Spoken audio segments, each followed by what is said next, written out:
Please refer to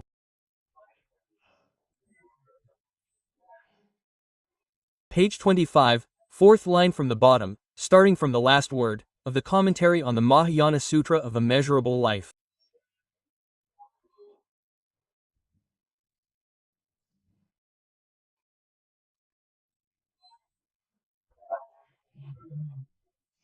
Furthermore, the praise of the Bodhi mind says, if anyone seeks Buddha wisdom, and attains the Bodhi mind, born from their parents' bodies, they will quickly attain the great enlightenment.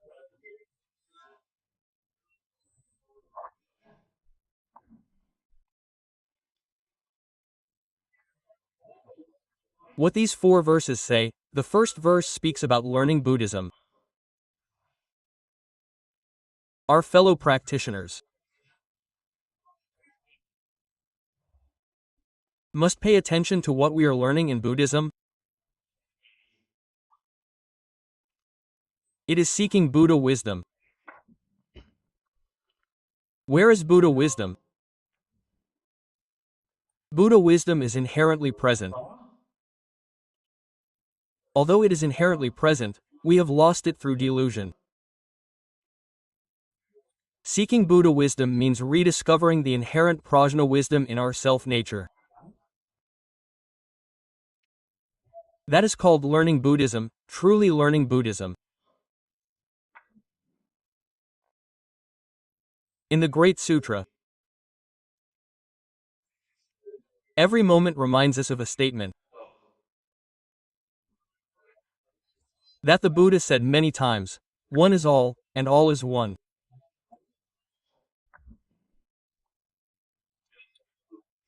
If you find Buddha wisdom, you will find all the immeasurable merits and virtues in your self-nature. The Buddha often spoke about wisdom and virtuous characteristics. This highlights the essential point. If we were to speak in detail, we could not finish. All the immeasurable and boundless wisdom and virtuous characteristics can be rediscovered. This is truly learning Buddhism.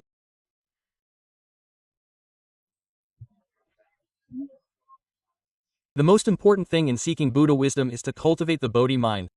Understanding and attaining here both mean cultivating.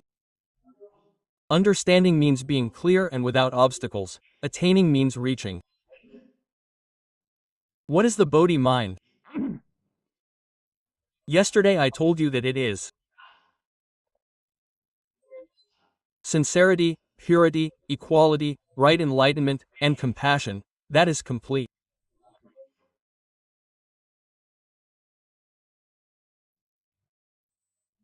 How do we rediscover the Bodhi mind now?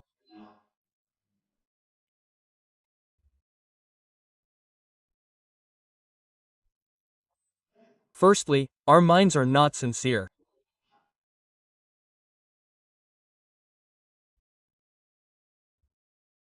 Why do we say our minds are not sincere? Our minds have attachments, discriminations, and deluded thoughts.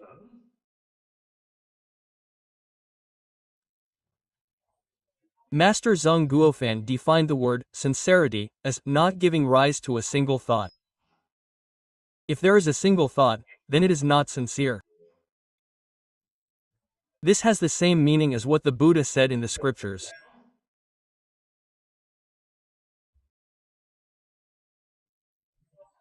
Generally, using simpler language, not giving rise to thoughts or mental activity.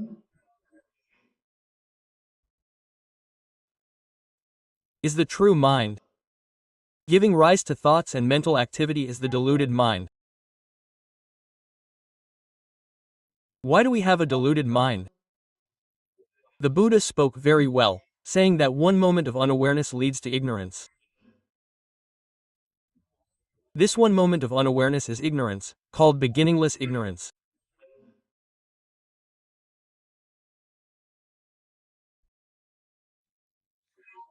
Beginningless doesn't mean it's in the distant past, so long ago that it can't be found. That's not the meaning. Beginningless means without a beginning. That's right, it's the single thought in this very moment.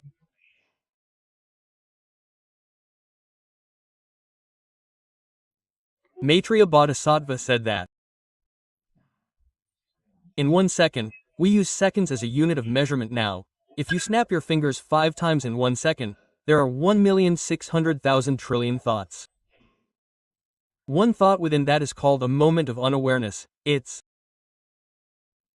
not the number of thoughts in our imagination. When we imagine, we don't know how many thoughts there are. Every thought is calculated using trillions. Even the shortest thought in a single finger snap contains 320,000 trillion thoughts. The thought the Buddha is referring to is this thought. This thought is beginningless. Every thought is beginningless. Therefore, every thought neither arises nor ceases. This is the truth. You cannot find its arising and ceasing. Therefore, regarding this matter, we often understand it as simultaneous arising and ceasing due to its extremely rapid speed.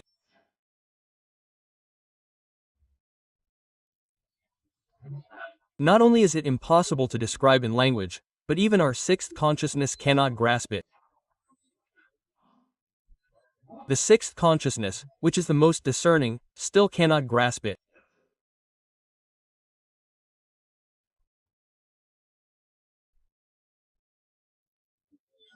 Why did the Buddha know that such a subtle thought is a moment of unawareness? The Buddha told us that bodhisattvas from the 8th stage upwards know this. We then understand what kind of meditative power a bodhisattva at the 8th stage possesses.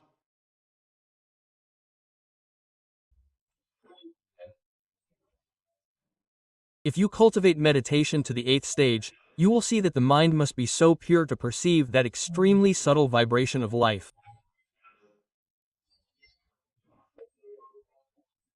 Arising and ceasing. Arising and then ceasing has the same meaning as arising and ceasing.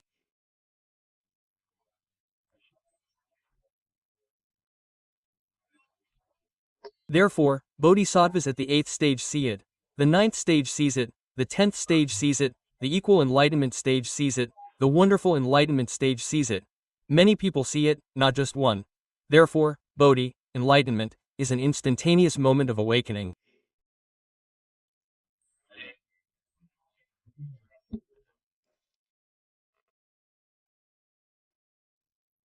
Ignorance is an instantaneous moment of delusion. A moment of awakening is stillness. Master Huineng said it very well. Unexpectedly, the self-nature is inherently unwavering. That is a moment of awakening. A moment of delusion is agitation, wavering. Ignorance is the manifestation of movement. Therefore, the karmic manifestation of alaya consciousness is precisely ignorance, non-grasping, and ignorance.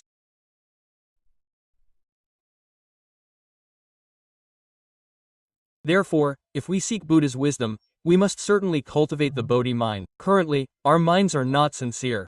We clearly know that this is not genuine. We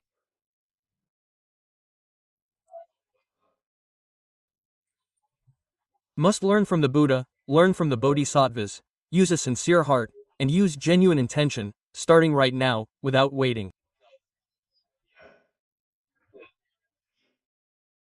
Waiting means it's over. Right now, in dealing with people, in our daily lives and work, we must use a sincere heart. Everyone knows that in this society, if you use a sincere heart, you will suffer greatly. Others will deceive you, but you must not deceive others. You must be enlightened. If others deceive you and you also deceive them, then others create the 6 realms, and you also create the 6 realms. Others fall into the evil paths, and you also fall into the evil paths. Isn't that the meaning? If you want to escape the 3 evil paths and leave the 10 Dharma realms, then you must learn from the Buddhas and Bodhisattvas to be truthful and not deceitful. This is very important. This is called enlightenment. In a single moment, if you are enlightened, you will no longer drift along with delusion. That is the sea of suffering of the 6 realms. You will no longer do this, but use a sincere heart. The self-benefit of a sincere heart is a pure mind. It is truly no longer polluted. This requires effort. Why? In our world, especially in today's society, the 5 desires and 6 defilements are all tempting you. Money, beauty, fame, food, and sleep, everything is tempting you. If you can remain unmoved, then you will attain a pure mind. If you are moved by them, the pure mind will be lost immediately. The path to enlightenment will not be smooth, that path will be blocked.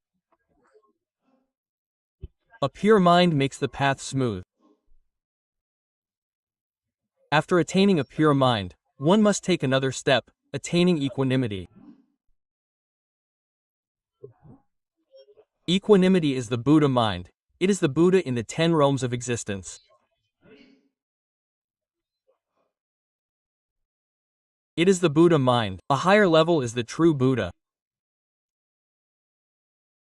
Not a false Buddha. The Bodhi mind will then be smooth, attained, and perfected. From this, we know that equanimity is closest to the Bodhi mind. Look at the title of this sutra. After purity and equanimity comes enlightenment. Only with equanimity can there be enlightenment. Without equanimity, there will be no enlightenment. We must thoroughly eliminate our arrogant habits to achieve equanimity.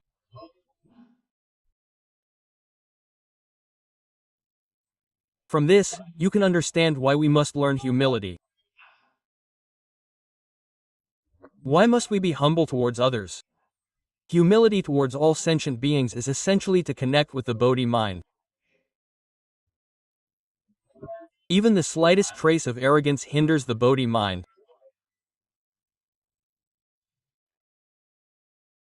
Preventing it from being smooth.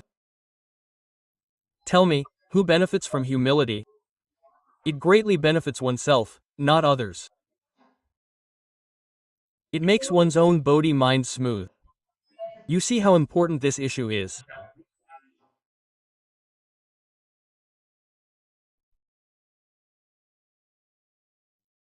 Attaining the Bodhi mind must begin with humility. Be humble towards people. Humble towards all animals, even towards ants.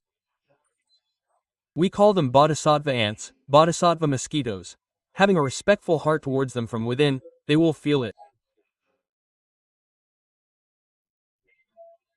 Currently, it seems we have understood the concept of the original source of all things.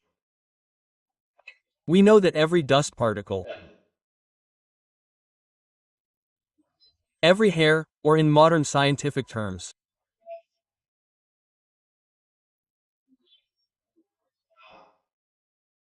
every cell, every fundamental particle, is manifested.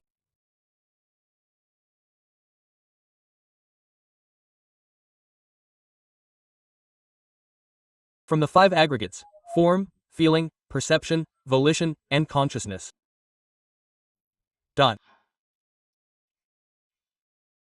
In other words, although its volume is very small, invisible to our naked eyes, it has feeling, perception, volition, and consciousness.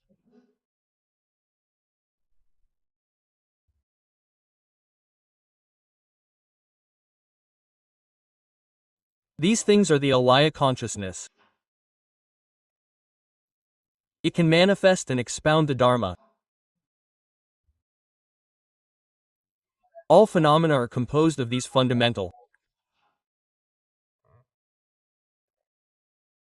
particles.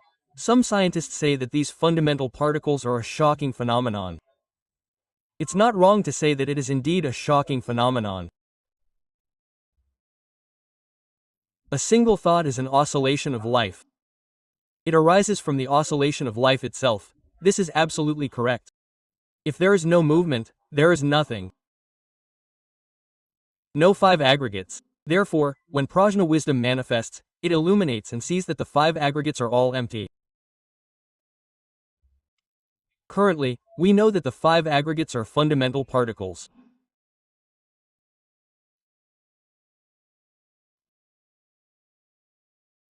Even smaller than cells.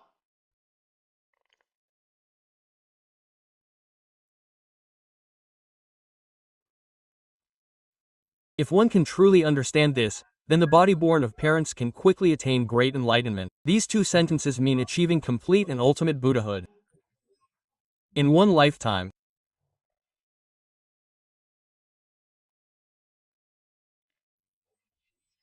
As long as you use the Bodhi mind, you can certainly attain this Pure Land Dharma method, guaranteeing your achievement in one lifetime. Beyond imagination. Therefore, true cultivation and genuine effort mean no longer giving rise to thoughts or intentions in life, in work, in dealing with people and things. In all worldly and transcendental phenomena, do not give rise to thoughts or intentions, then you will achieve perfect Buddhahood. Regarding this point, it's impossible to achieve. Not giving rise to thoughts or intentions, it's too difficult. That's not an ordinary person. In Buddhism, they are called people of the highest capacity. Shakyamuni Buddha manifested this for us. In China, and Master Huineng also demonstrated this for us. They were people of the highest capacity.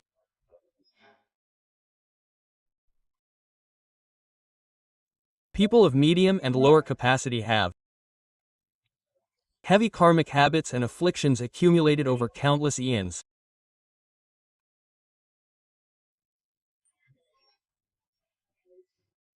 Can we, in this lifetime, encounter the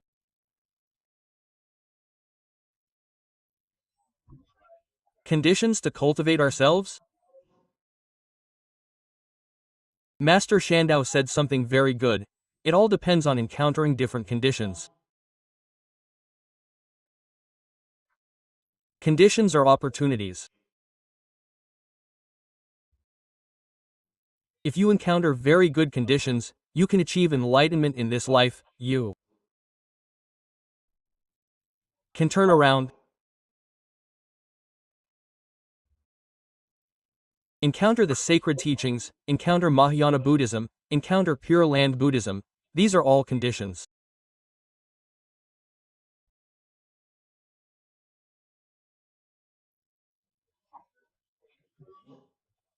Encountering good spiritual friends means encountering good teachers, fellow practitioners, and a good environment for cultivation. This is truly difficult, not easy at all. If you encounter all these things, then you will certainly achieve enlightenment in this lifetime. Complete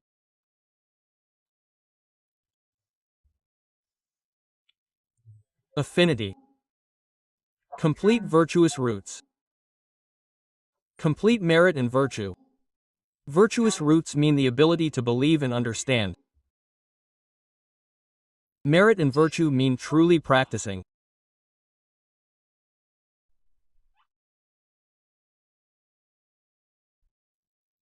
Then you will quickly attain great enlightenment.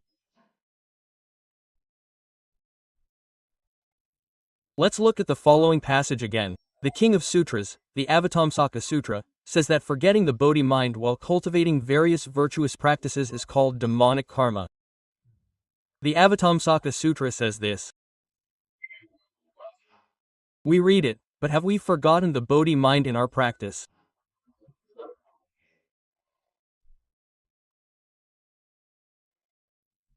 Question mark. Truly, we have. Even if you are studying the scriptures, even if you are lecturing and preaching on the platform, you still forget the Bodhi mind.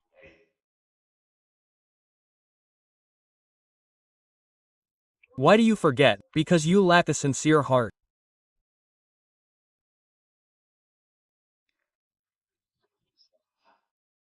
Still mixed with fame, fortune, and self-interest, you forget the Bodhi mind completely.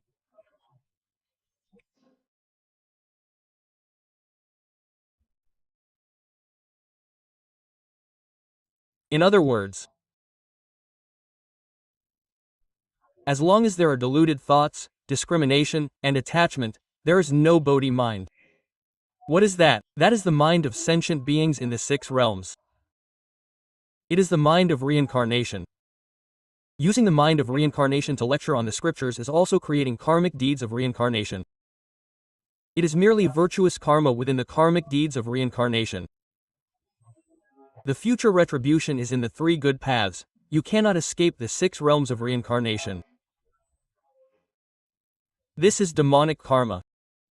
Therefore, cultivating all virtuous practices, cultivating Buddhist dharma, are all called demonic karma, merit and blessings within the 6 realms. You cultivate to the formless realm, you cultivate to the non-formless realm, and you still haven't attained enlightenment. When your lifespan in the non-formless realm ends, you still fall.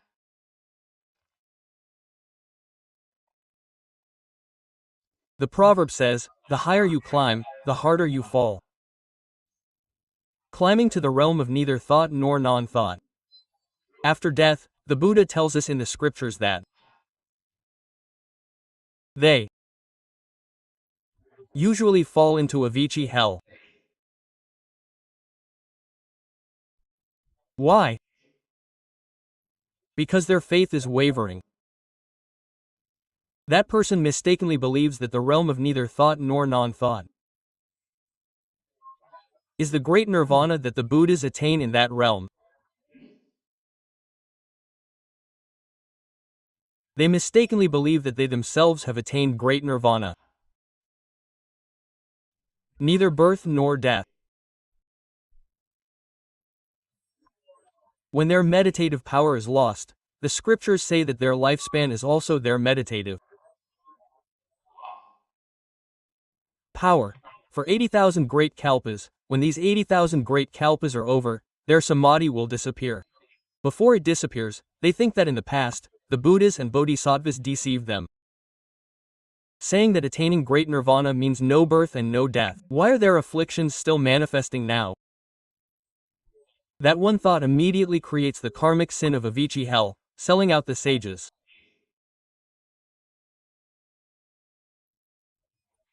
selling out the Buddha, selling out the Dharma, and selling out the Sangha. Because of this karmic sin, they fall into hell. You see how terrifying that is. They don't know that they themselves are wrong. They blame the 3 jewels for their mistakes.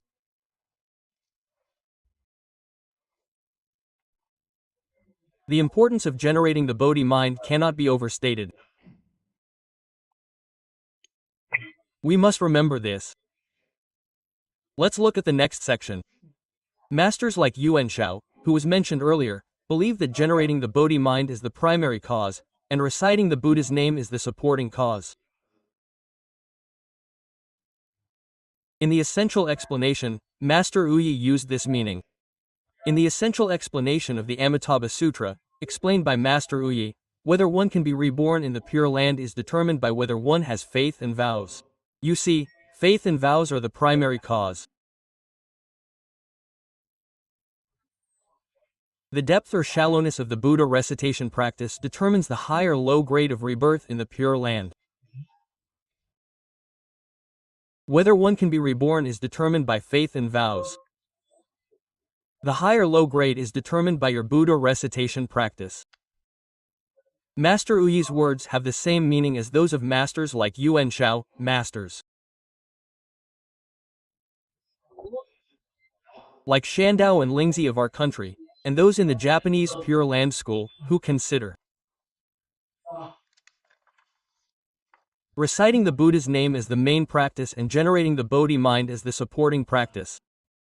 This is a matter of perspective. The wise see wisdom, and the ordinary see ordinary things. The great masters and patriarchs have different viewpoints.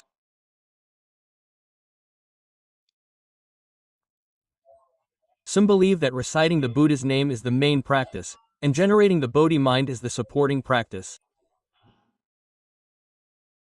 The main and supporting practices must be cultivated together. Without the main practice, the supporting practice cannot succeed. Without the supporting practice, the main practice cannot succeed. Therefore, Master Lianchi harmonized them. Master Lianchi said in his commentary on the Amitabha Sutra that, in a harmonious way, he considered chanting the Buddha's name as the main practice, and also considered chanting the Buddha's name as cultivating the Bodhi mind. Truly chanting the Buddha's name is indeed cultivating the Bodhi mind. Why? Isn't the principle here that chanting the Buddha's name until one reaches single-mindedness and unwavering concentration is the Bodhi mind? If one chants the Buddha's name but hasn't reached single-mindedness and unwavering concentration, then it's not the Bodhi mind. You must understand this. The Bodhi mind is a pure mind, an equal mind. We chant the name Amitabha Buddha, chanting all day from morning till night, with Amitabha Buddha in our hearts and Amitabha Buddha on our lips. Letting go of everything else is the Bodhi mind. If we chant Amitabha Buddha, seeking rebirth in the Western Pure Land, but don't let go of other things, allowing them to interfere, then it's not the Bodhi mind.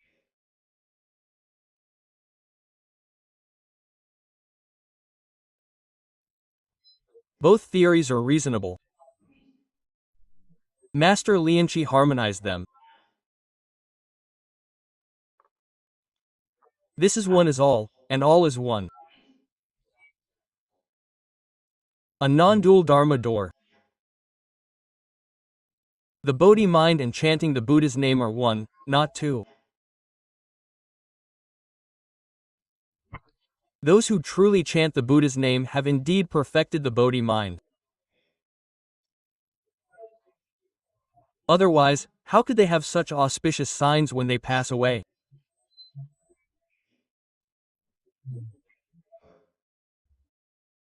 Knowing the day and time of their departure beforehand, very calm and at ease, is because they have the Bodhi mind.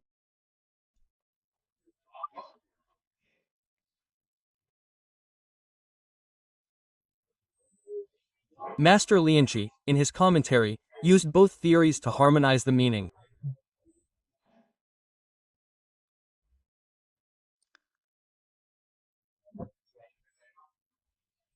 Now, we emphasize, and this is the present time, that cultivating the Bodhi mind and single-minded chanting is the essence of this sutra.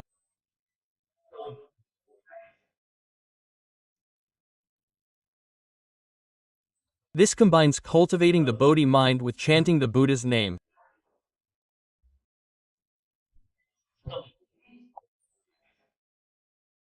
This is the guiding principle of this sutra, the guiding principle for cultivating and studying this sutra. In other words, this essence is the foremost sutra of the Pure Land school. Meaning that the highest guiding principle in cultivating the Pure Land practice is these 8 words, cultivating the Bodhi mind, single-minded chanting.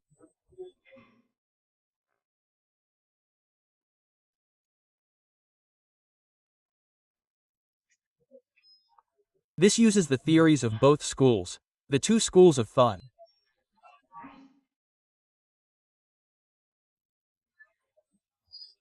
The 2 ancient schools of Buddhism advocate combining the doctrines of both schools.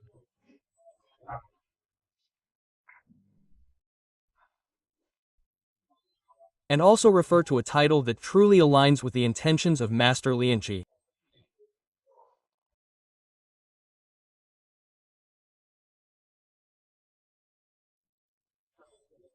When one aspires to be reborn in the Pure Land, naturally, the higher the level of rebirth, the better. The higher, the better. Therefore, one must rely on reciting the Buddha's name, with sincere devotion and earnest recitation of the Buddha's name, the level of rebirth will be high.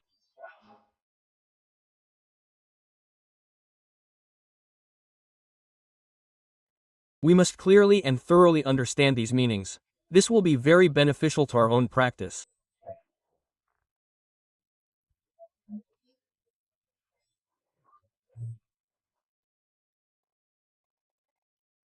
Furthermore, these 8 words, when expanded, become the teachings of Zen Master Chua Wu.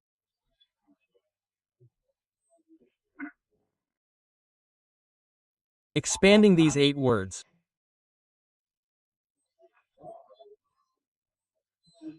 results in the 4 sentences of Master Chua Wu. Truly, for the sake of liberation from birth and death, cultivate the Bodhi mind, and with deep faith and vows, recite the Buddha's name. Zen.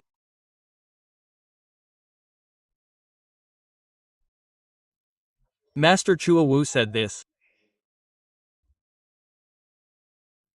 He recited the Buddha's name and was reborn in the Pure Land. Although he was a great virtuous master of the Zen school, he turned to reciting the Buddha's name and sought rebirth in the Pure Land.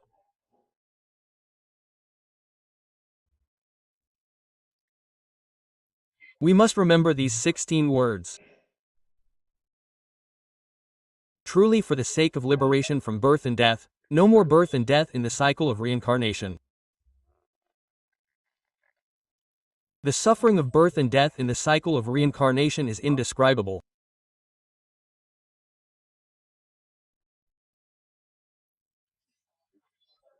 After we escape the 6 realms and achieve Buddhahood in the Pure Land, frankly speaking, even if we don't achieve Buddhahood, as soon as we arrive in the Pure Land, we can immediately go to the 10 directions of the world to liberate sentient beings. Why? Because the majestic power of Amitabha Buddha's original vow blesses you. Although you are an ordinary person, your wisdom and virtue are equal to that of a 7th stage bodhisattva. You are an Avijnana bodhisattva. As long as you meet Amitabha Buddha, you will immediately receive the same treatment as an Avijnana bodhisattva. Therefore, if you attain Avijnana, it is naturally even better. Even if you haven't attained it, but you have a great compassionate heart and see the suffering of sentient beings, that's also good. You can manifest in the 6 realms.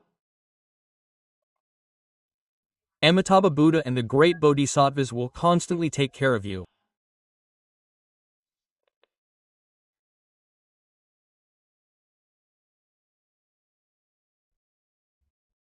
This is true.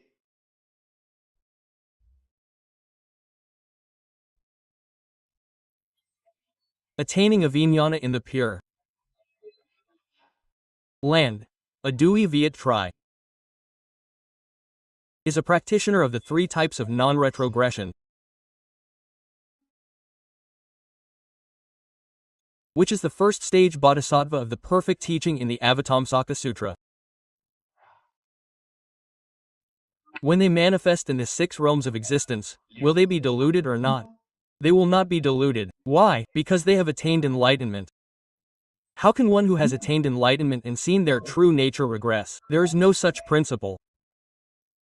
How can a bodhisattva be deluded? In the 10 Dharma realms? That is, the Sravakas, Pratyekabuddhas, Bodhisattvas, and Buddhas in the 10 Dharma realms, those in the 4 holy realms who manifest in the 6 realms of existence will be deluded when they are reborn in a different form.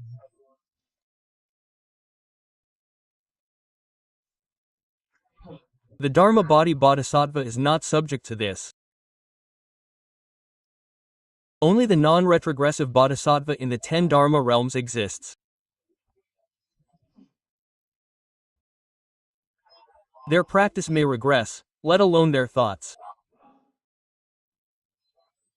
Only those who have attained non-retrogression, achieved enlightenment and seen their true nature, transcended the 10 Dharma realms, and attained the 1st stage of the perfect teaching or the 1st stage of the separate teaching will not regress.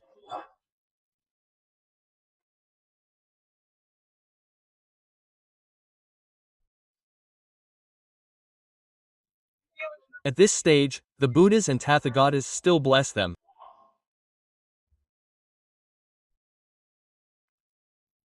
increasing their wisdom and spiritual power, giving them a helping hand to help them achieve merit in teaching and transforming sentient beings.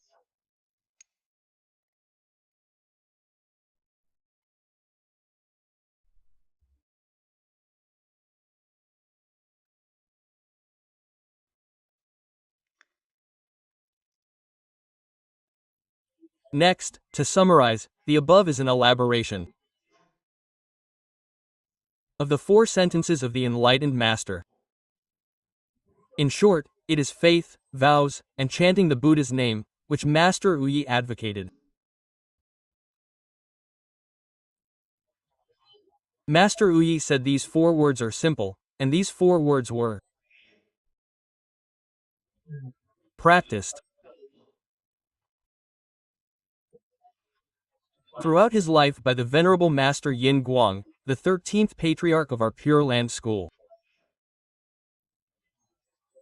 You can see in the following text that he often taught people to have faith, make vows, and chant the Buddha's name to seek rebirth in the Pure Land. His heart transmission.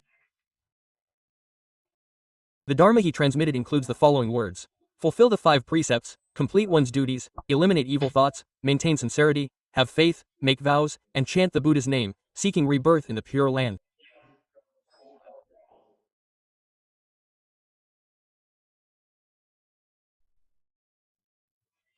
These dozens of words were practiced by Patriarch Yin throughout his life.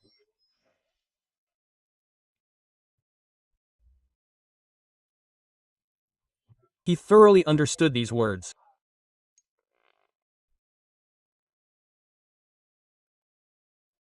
The Amitabha Sutra commentary takes faith, vows, and chanting the Buddha's name as its main principle. In his commentary on the Amitabha Sutra, Master Uyi clearly stated the principle of practice: faith, vows, and chanting the Buddha's name.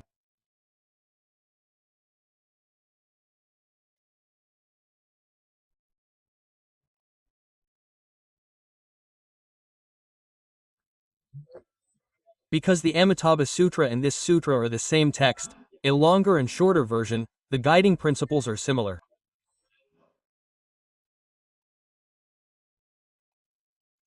He then reiterated that faith, vows, and chanting the Buddha's name are the essential points of this sutra. These words were all spoken by Master Uyi. Faith and vows are wisdom practice, and chanting the Buddha's name is action practice. Whether one is reborn in the Pure Land or not depends entirely on whether one has faith and vows. The level of attainment depends entirely on the depth of one's chanting of the Buddha's name. These 2 sentences are very well said. This is the highest guiding principle in the practice of Pure Land Buddhism.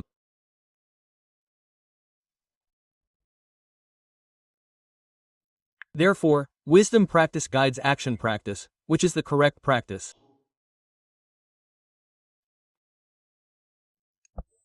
Regarding faith and vows, when we lectured on the Amitabha Sutra, the sutra says that one cannot be reborn in that land without sufficient good roots, merit, and karmic conditions. What are good roots? Good roots are the ability to believe and understand. This is good roots. What is merit? Merit is the ability to truly practice chanting the Buddha's name. Karmic conditions are external supportive circumstances.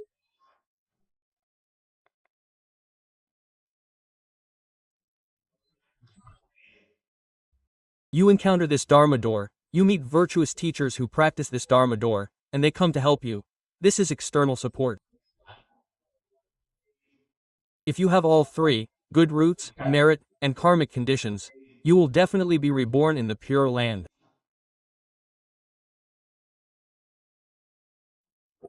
Lacking even one of these 3 is insufficient.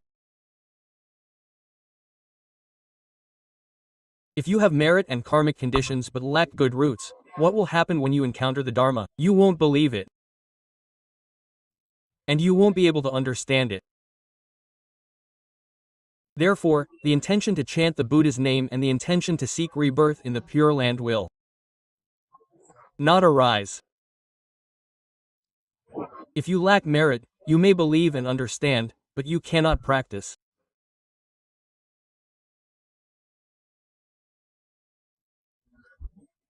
You cannot resist the temptation of fame and fortune before your eyes.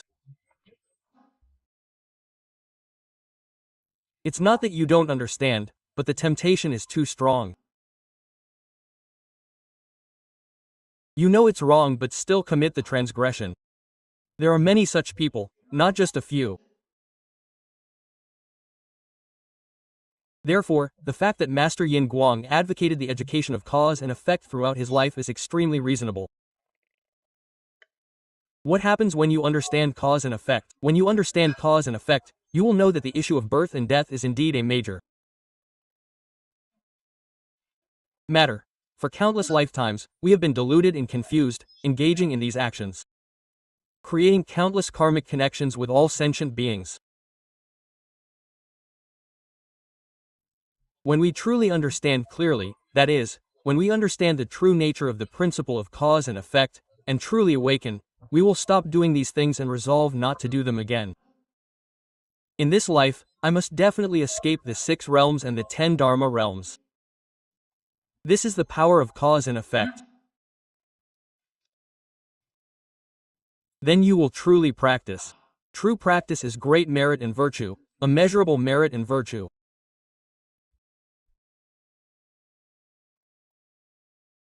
Practicing is the correct cultivation. Every thought should not depart from Amitabha Buddha.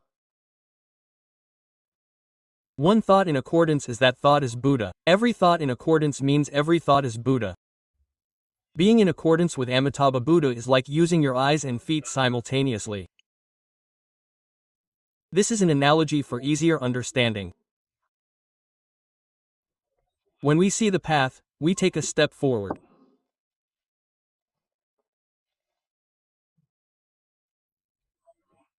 Furthermore, profound faith and vows constitute supreme bodhi.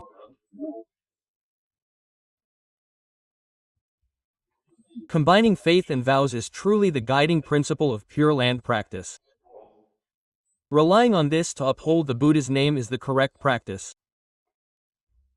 Master Uyi said these sentences very well. Within the correct practice, there are conditions on how to recite.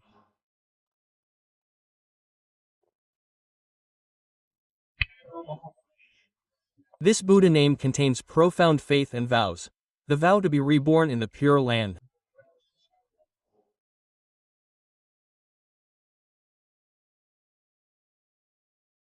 The Supreme Buddha path, the vow to attain Buddhahood, has already been fulfilled. Consider, isn't saving sentient beings, eliminating afflictions, and learning the Dharma all included within this? The 4 great vows.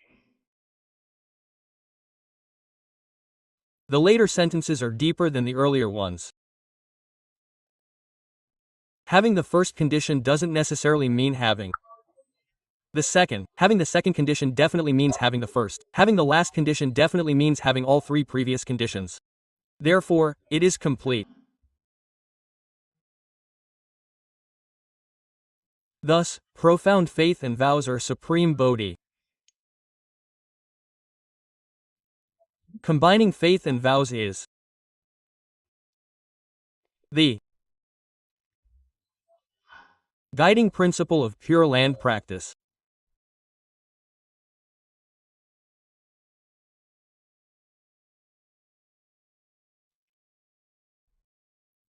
Relying on this to uphold the Buddha's name is called the correct practice. Master Uyi said that only with these complete conditions is it truly the correct practice.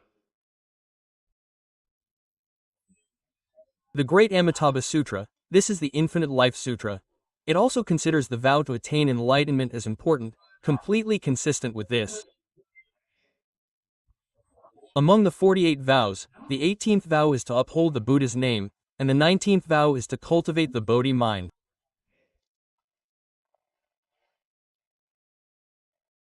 Those who are reborn in the Pure Land all become bodhisattvas of unwavering wisdom. This statement is also mentioned in the 19th vow.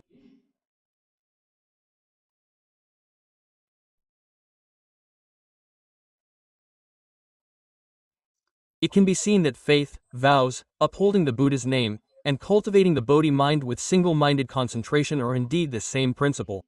They share the same principle. Master Uyi said 4 words. The Amitabha Sutra says 8 words, but they have the same meaning. The principle is completely identical. Master Uyi takes faith, vows, and upholding the Buddha's name as the principle of the shorter version, and the principle of the longer and shorter versions must be the same. Therefore, it is said that what we are studying now, the Amitabha Sutra, cultivating the Bodhi mind, and single-minded concentration, is the principle of the longer version. This is following the teachings of Master Uyi, completely consistent with his teachings.